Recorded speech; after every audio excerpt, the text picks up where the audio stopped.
Hello दोस्तों, मैं मार्के सर। आज हम लोग डिस्कस करने वाले हैं जियोग्राफी का इम्पोर्टेंट, ठीक है, इम्पोर्टेंट पार्ट है ये भूगोल का। ग्लोब आज हम लोग डिस्कस करेंगे ग्लोब के बारे में, ठीक है। आज ग्लोब के बारे में डिस्कस करेंगे। यहाँ से आने वाले सारे क्वेश्चन आप एग्जाम में सही करेंगे, इसलिए वीडियो को प्रारंभ से इन तक जरूर देखिए और चैनल पे नए हैं तो चैनल को सब्सक्राइब करिए, अपने दोस्तों में लिंक को शेयर करिए, ठीक है, और आसानी से नए नए क्वेश्चन देखिए, ठीक है। देखिए ग्लोब, आपको पता होगा ग्लोब जैसे हम पढ़ने जा रहे हैं विश्व। एक क्वेश्चन बनता है, विश्व मानचित्र के जनक कौन है? ठीक है दोस्तों, विश्व मानचित्र के जनक कौन है? तो अलेक्जेंडर है। विश्व मानचित्र के जनक अलेक्जेंडर हैं, ठीक है। विश्व मानचित्र के जनक अलेक्जेंडर हैं और आज हम लोग डिस्कस करने वाले हैं ग्लोब। एक क्वेश्चन बन रहा था तो आप देख लीजिए, विश्व मानचित्र के जनक कौन है? तो विश्व मानचित्र के जनक अलेक्जेंडर हैं। आगे देखिए ग्लोब पढ़ते हैं। ग्लोब में हम लोग पढ़ेंगे पृथ्वी के बारे में। देखिए ये हमारा ग्लोब है, छोटा सा बना लेते हैं, बड़ा हो जाता है, ठीक है। मान लो समझ लेते हैं ये हमारा भूगोल है, भूगोल का ग्लोब है, ठीक है। ये हम लोग ग्लोब पढ़ रहे हैं। और ग्लोब देखिए, ग्लोब ये है, ये हमारी बनी हुई है पृथ्वी।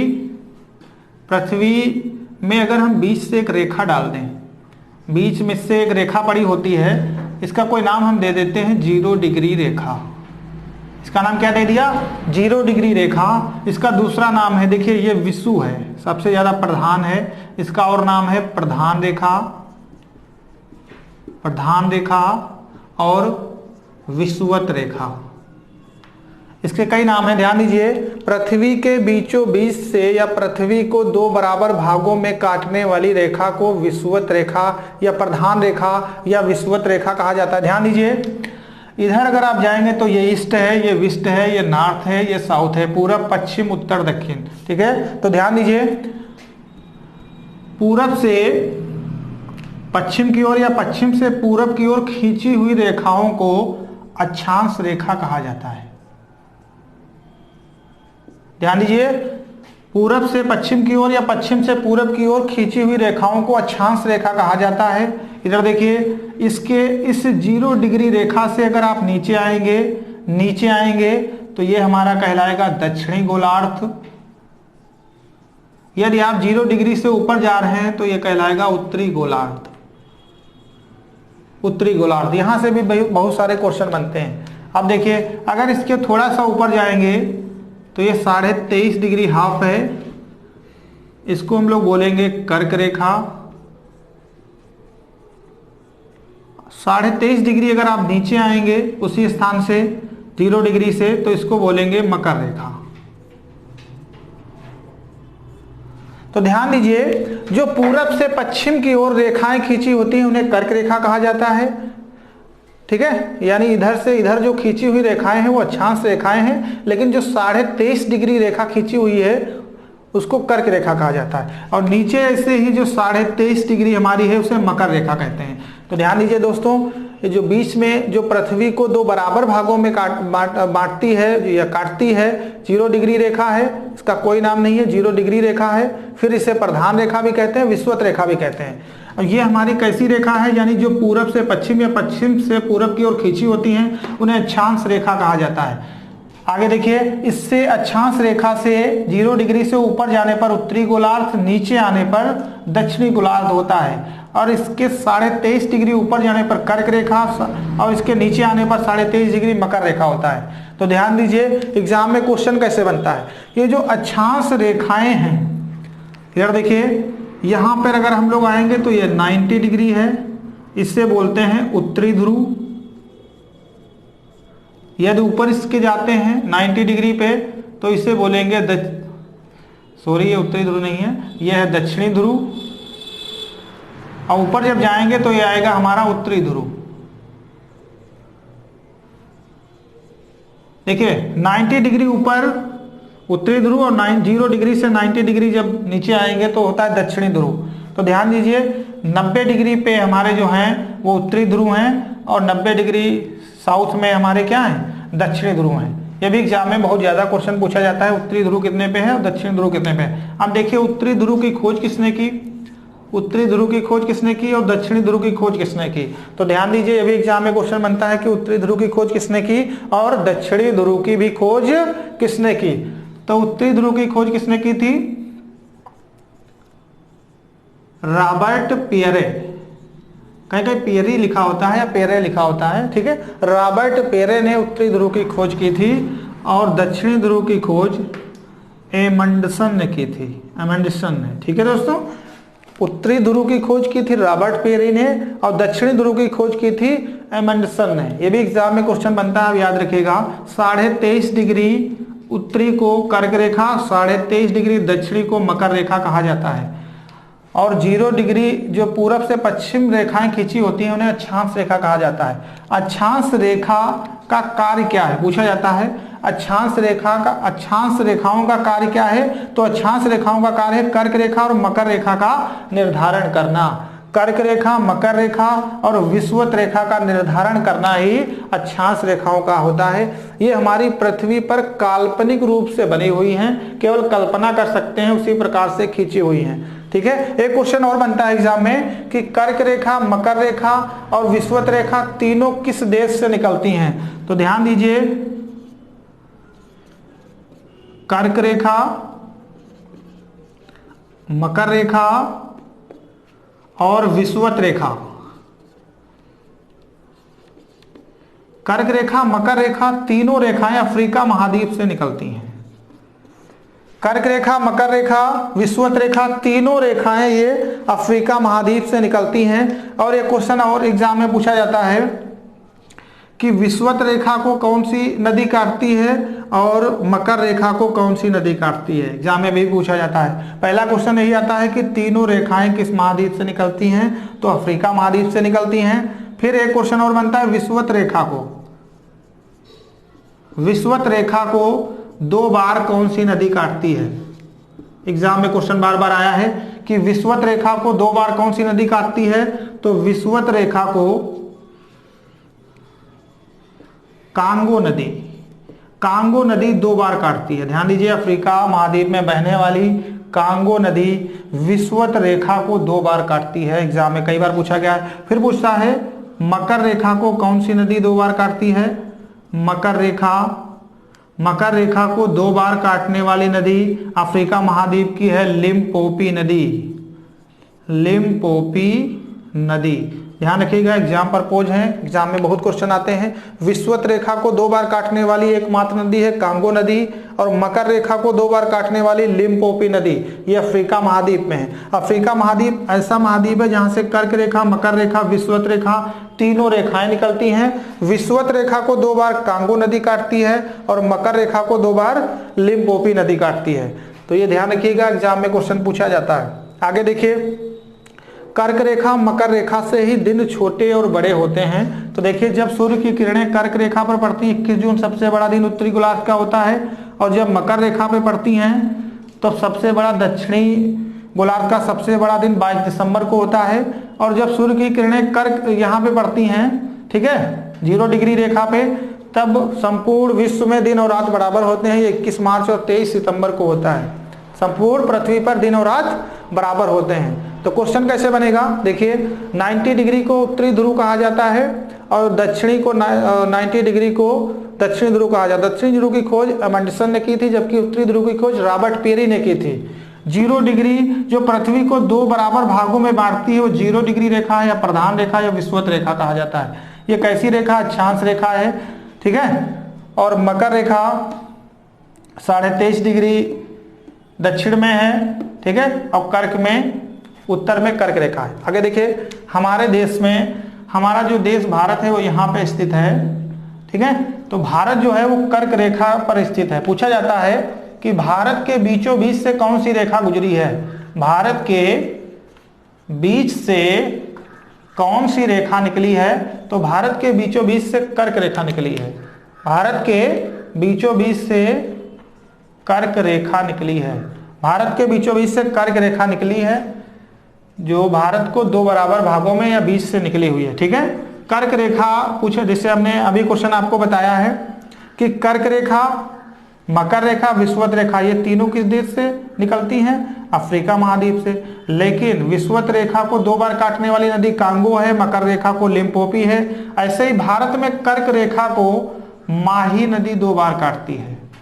माही नदी, भारत की माही नदी, ध्यान दीजिएगा दोस्तों, भारत की माही नदी कर्क रेखा को 2 बार काटती है। ठीक है, झारखंड में है भारत की माही नदी।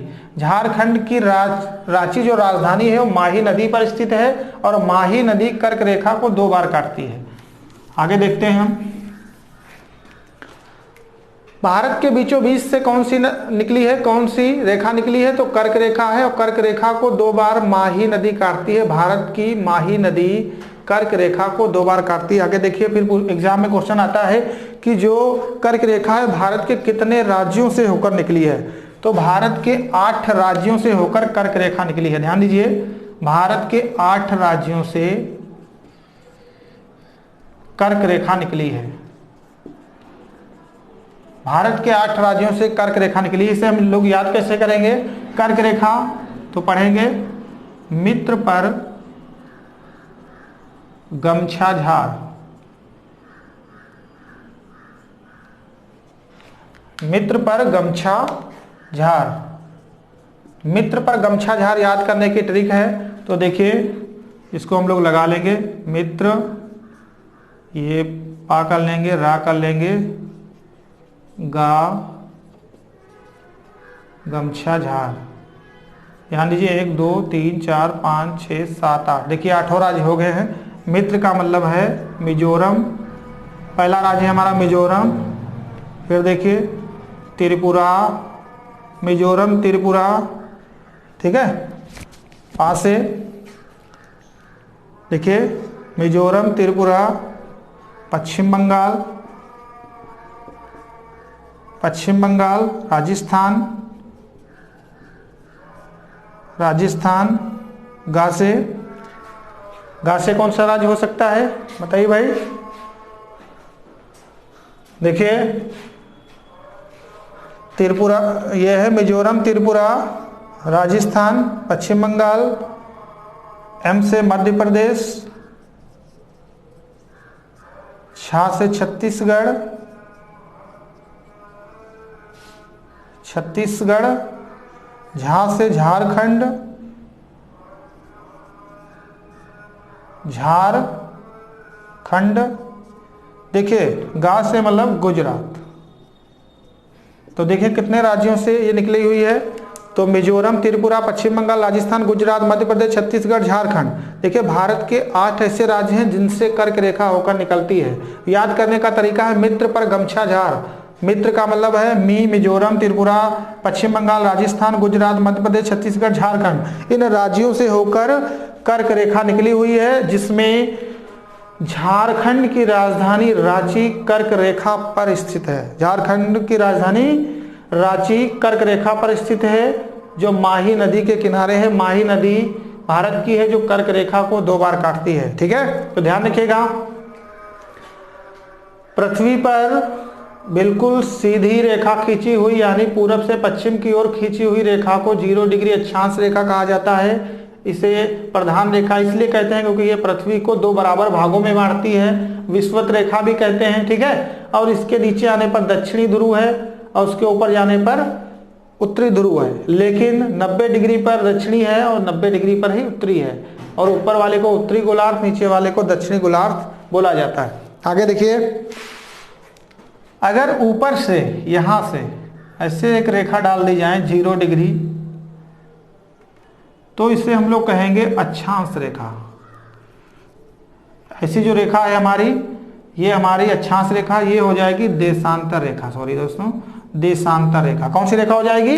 देशांतर। यानी उत्तर से दक्षिण की ओर जो ग्लोब में खींची हुई रेखाएं हैं उन्हें देशांतर रेखा कहा जाता है, और जो पूरब से पश्चिम की ओर खींची है उन्हें अक्षांश रेखा कहा जाता है। देखिए, जो हमारी अक्षांश रेखाएं, इनका कार्य है कर्क रेखा, मकर रेखा और विषुवत रेखा का निर्धारण करना, और जो हमारी देशांतर रेखाएं हैं इसका कार्य है, ग्लोब में इसका कार्य है समय और तिथि यानी तारीख का निर्धारण करना, तिथि का निर्धारण करना या निकालना। ठीक है, समय और तिथि हमारी देशांतर रेखा निकालता है और कर्क रेखा, मकर रेखा, विषुवत रेखा का निर्धारण अक्षांश रेखा करता है। ठीक है, तो ग्लोब पर खींची हुई कुल अक्षांश रेखाओं की संख्या पूछता है और फिर देशांतर की पूछता है। तो ध्यान दीजिए, कुल अक्षांश रेखाओं की जो संख्या है वो 181 है, 181 है, और देशांतर रेखाओं की संख्या 360 है। कितनी है? 360 है। ठीक है, तो ध्यान रखिए, यहां से आने वाले सारे क्वेश्चन आप पुटअप करिए और ध्यान दीजिए। ठीक है, जो ग्लोब है हमारा, ग्लोब यानी पृथ्वी, पृथ्वी से संबंधित आने वाले क्वेश्चन सारे बता दिए गए हैं। इसको वीडियो को ठीक से देखिएगा और आराम से पढ़िएगा। ठीक है, जय हिंद। आगे का हम लोग देखते हैं। देखिए, 23.5 डिग्री उत्तरी को कर्क रेखा और 23.5 डिग्री दक्षिणी को मकर रेखा कहते हैं। इधर देखिए, जो बीच में हमारी रेखा है उसे भूमध्य रेखा कहते हैं। भू माने पृथ्वी, मध्य माने बीच में, यानी पृथ्वी को जो दो बराबर भागों में काटती है उसे भूमध्य रेखा कहा जाता है। ठीक है, और इसे 0 डिग्री रेखा भी नाम दिया गया है। आगे देखिए, यानी पूरब से पश्चिम की ओर खींची हुई रेखाओं को अक्षांश रेखा कहा जाता है और उत्तर से नॉर्थ से साउथ यानी उत्तर से दक्षिण की ओर खींची हुई रेखाओं को देशांतर रेखा कहा जाता है। अभी हमने बताया था कि देशांतर का कार्य होता है समय और तिथि बताना, अक्षांश का कार्य होता है कर्क रेखा, मकर रेखा, विषुवत रेखा का निर्धारण करना। तो देशांतर के बारे में देखिए, तो जो हमारी देशांतर रेखाएं हैं इनकी संख्या 360 है और अक्षांश रेखाओं की संख्या 181 है। ठीक है, क्योंकि 90 देखिए, ये जो 0 डिग्री है, 0 डिग्री से यहाँ ध्रुवों तक 90 डिग्री, यहाँ पे है 90, और यहाँ 0 डिग्री से ऊपर भी 90 है। तो 90 90 180 और एक 0 वाली है। ठीक है, विषुवत रेखा कुल मिला के हमारे पास 81 अक्षांश रेखाएं, 360 क्या है?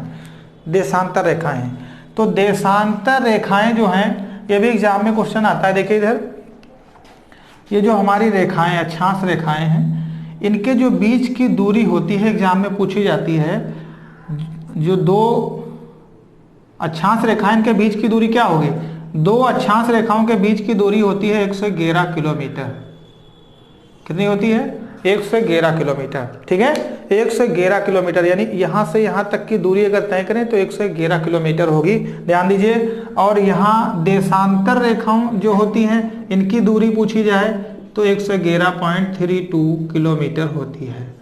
यानी देशांतर रेखाओं के, दो रेखाओं के बीच की दूरी, क्योंकि देशांतर रेखाएं जो होती हैं ये एक समान नहीं होती हैं। ठीक है, और जो अक्षांश रेखाएं वो एक समान होती है, इसलिए उनकी दूरी एक समान होती है, और जो देशांतर रेखाएं एक समान नहीं होती इसलिए इनकी दूरी भी एक समान नहीं है। तो 111.32 किलोमीटर है। ठीक है, तो देशांतर रेखाओं के बीच की दूरी इतनी है और अक्षांश की 111 किलोमीटर होती है। ये क्या है? अक्षांश रेखाएं। इनके बीच की दूरी 111 किलोमीटर, देशांतर के बीच की दूरी 111.32 किलोमीटर होती है। आगे देखिए, देशांतर का कार्य हमने अभी बताया था कि इसका समय और तिथि निकालने का कार्य होता है। ध्यान दीजिए, ये जो हमारी देशांतर रेखाएं हैं ये 360 डिग्री हैं, यानी कुल कितनी है? 360। आगे देखिए, 360 डिग्री होती हैं। तो पृथ्वी हमारी जो है वो एक दिन में यानी 24 घंटे में सूर्य का एक चक्कर लगाती है। तो देखिए, तो 24 घंटे में कितना लगाती होगी, कितने डिग्री? तो अगर इसको हम काट लेंगे तो 24 एकम 24, 24 पंचे 120, यानी कितना लगाती होगी? 15 डिग्री। अगर डिग्री में देखा जाए तो 1 डिग्री बराबर या 1 घंटे बराबर 24 घंटे बराबर। ठीक है, 24 घंटे बराबर घूमती है कितना?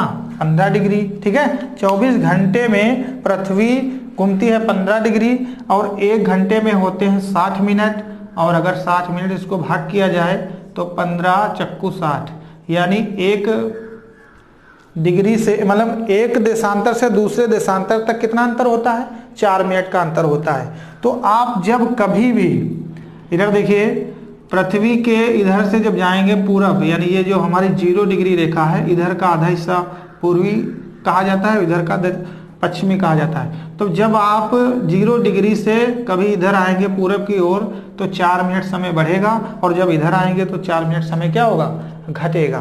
तो ध्यान रखिएगा, पृथ्वी यानी देशांतर रेखाओं की संख्या 360 होती है, और 24 घंटे में पृथ्वी अपना एक चक्कर लगाती है तो 15 डिग्री घूम जाती है। तो 24 घंटे में 15 डिग्री घूमेगी तो 1 घंटे में 60 मिनट होते हैं, तो 4 मिनट का इधर अगर बढ़ेगी तो 4 मिनट बढ़ जाएगा, और इधर अगर आएगी तो 4 मिनट क्या होगा, घट जाएगा। तो ध्यान दीजिए, 24 घंटे में 15 डिग्री घूमती है, ठीक है, तो 1 घंटे में वो कितना घूमेगी, 4 मिनट, यानी 4 मिनट का क्या हो जाता है, अंतर आ जाता है। ध्यान रखिएगा, ठीक है, यह भी एग्जाम में पूछा जाता है। आगे देखिए, एग्जाम में यह भी पूछा जाता है कि जो देशांतर के बीच की दूरी होती है उसे किस नाम से जानते हैं, तो उसे गोरे नाम से जानते हैं। यानी 2 देशांतरों के बीच की दूरी गोरे नाम से जानते हैं। इसका नाम भी दिया गया है, 2 देशांतरों के बीच की दूरी गोरे नाम से जाना जाता है। आगे देखिए, तो ये जो 0 डिग्री हमारी रेखा है ये लंदन में स्थित है, इसे GMT बोला जाता है, ग्रीनविच मीन टाइम, ठीक है, ये लंदन में स्थित है, इसे ग्रीनविच मीन टाइम बोला जाता है। यहीं से समय निकाला जाता है, हर देश का समय यहीं से निकाला जाता है। देखिए हमारा देश कर्क रेखा पर यहाँ पर स्थित है, ये जो है 82.5 डिग्री पूर्वी रेखा है, 82 से 1/2 यानी 82.5 डिग्री पूर्वी है, यहीं से हमारा भारत का समय लिया गया है, ठीक है, सॉरी पूर्वी 82.5 डिग्री पूर्वी है, यहीं से हमारा समय लिया गया। एग्जाम में पूछा जाता है कि भारत का मानक समय कितने डिग्री से लिया गया है, तो भारत का मानक समय 82.5 डिग्री पूर्वी से लिया गया है, ठीक है, जो इलाहाबाद नैनी से निकला है। कहां से निकला है, इलाहाबाद नैनी से निकला है। पूछा जाता है कि जो 0 डिग्री रेखा है, देशांतर रेखा है, ये समय और तिथि का निर्धारण करती है। तो जो 0 डिग्री है वो GMT वो लंदन में स्थित है, ठीक है, कहाँ स्थित है, लंदन में, इसलिए पूछा जाता है। सभी स्थानों का समय लंदन से निर्धारित किया जाता है। जो समय जोन है वो विश्व में कुल 24 समय जोन है। कितने हैं, 24 समय जोन है, इसी से समय निकाला जाता है। और 82.5 डिग्री पूर्वी जो इलाहाबाद नैनी से निकला है, वहां से भारत का समय लिया जाता है। ध्यान दीजिए, 82.5 डिग्री पूर्वी। देखिए एग्जाम में पूछा जाता है कि यदि लंदन में 12 बजे हो तो भारत में कितना बजेगा। तो ध्यान दीजिए, अभी हमने बताया कि इधर जो देशांतर है वहां 4 मिनट का समय बढ़ता है, 4 मिनट समय बढ़ता है, और इधर क्या होता है, घट जाता है, 4 मिनट समय घट जाता है। तो अगर इधर का समय पूछेगा तो घट जाएगा, इधर का पूछेगा तो बढ़ जाएगा। इससे पूछा जाए कि भारत में यदि लंदन में 12 बजे हों तो भारत में कितने बजे होंगे। एग्जाम में पूछा जाता है कि यदि लंदन में 12 बजे हों तो भारत में कितने बजे होंगे, यानी ग्रीनविच मीन टाइम से IST इंडियन स्टैंडर्ड टाइम कितना आगे पीछे है। तो देखिए लिखित में है 5.5 घंटे आगे, ठीक है, 5 घंटे 30 मिनट, ठीक है। समय जो है हमारा वो लंदन के समय से भारत का समय 5.5 घंटे आगे है। अगर वहाँ पे लंदन में 12 बजे होंगे तो हमारे यहाँ 5:30 बजे होंगे। कैसे, तो ध्यान दीजिए, देखिए 82.5 से पूछा गया है, तो अगर हम इससे देखिए 82.5 सही 1/2 है। अगर हम इसको भाग कर देंगे किससे, 4 से, 4 मिनट का अंतर रहता है, तो अगर हम 4 मिनट से अगर इसको हम गुणा कर देंगे तो हमारा आंसर आने की संभावना है। तो देखिए इसको हम सही बटे में लिख लेते हैं। देखिए 82 दूना 2 दूनी 4, 4 दूनी 8, देखिए 2 दूनी 4, 8 दूनी 16, 164 और 165, 165/2 गुणे में लिखेंगे 4, 2 दूनी 4 कट जाएगा, 5 दूना 10, 16 दूना 32 और 1 33 हमारा आएगा। 330 मिनट आएंगे, ठीक है। जब 330 मिनट आएंगे, अगर इसको हम 60 से भाग कर देंगे हमारा आंसर आ जाएगा। देखिए ये और ये हमारा कट गया। अगर हम इसको काटते हैं तो 6 पंचे 30, पॉइंट लगाएंगे फिर 6 पंचे 30, यानी 5.5 घंटे का क्या रहता है, अंतर रहता है, ठीक है। तो अगर वहां पे लंदन में कभी 12 बजे हो तो हमारे यहाँ 5:30 बजेंगे, ठीक है। तो ध्यान रखिएगा, ऐसे समय भी निकाल सकते हैं आप, ओके। फिर देखिए यहाँ पे एक हमारी 180 डिग्री रेखा है, 180 180 डिग्री देशांतर रेखा। कौन सी रेखा है? देशांतर रेखा है। सब मिटा के फिर से बताते हैं। देखिए ये जो रेखाएं खींची हुई हैं, फिर से ग्लोब बना लेते हैं, समझ में अच्छे से आएगा। ठीक है, ये हमारा ग्लोब है। यहाँ से अगर हम सीधे एक रेखा डाल दें तो इसको 0 डिग्री रेखा बोलते हैं, देशांतर रेखा। ठीक है, इसको 0 डिग्री देशांतर रेखा बोलते हैं और ये समय निकालने के कार्य आती है, समय निकालने के काम आती है। अगर यहाँ पे देखें 180 डिग्री रेखा, 180 डिग्री इसको तिथि रेखा बोलते हैं। इसका निर्धारण लंदन में 1884 में किया गया था, इसी को तिथि निकालने के लिए। ठीक है, तो 180 देशांतर रेखा को तिथि रेखा भी कहा जाता है। देशांतर रेखा को तिथि रेखा यानी तारीख निकालने की रेखा कहा जाता है। समझ गए दोस्तों? तारीख यानी तारीख निकालने के लिए अंतरराष्ट्रीय तिथि रेखा कितने डिग्री पर स्थित होती है, एग्जाम में बहुत पूछा जाता है। तो अंतरराष्ट्रीय तिथि रेखा 180 डिग्री होती है, जो देशांतर रेखा है। यहाँ से समय 0 डिग्री से निकालते हैं और तिथि 180 से निकालते हैं। इसका निर्धारण 1884 में हुआ था वाशिंगटन अमेरिका में। ठीक है, तो ध्यान रखिएगा, तिथि निकालना और समय निकालना ये सब चीजें हमने बता दी। कर्क रेखा और मकर रेखा का निर्धारण कैसे होता है, पृथ्वी में कुल कितने देशांतर हैं, कितनी अक्षांश रेखाएं हैं, सबके बारे में हम लोगों ने डिस्कस किया है। तो ध्यान से इस वीडियो को पढ़ लेना आने वाले क्वेश्चन के लिए। ठीक है दोस्तों, जय हिंद।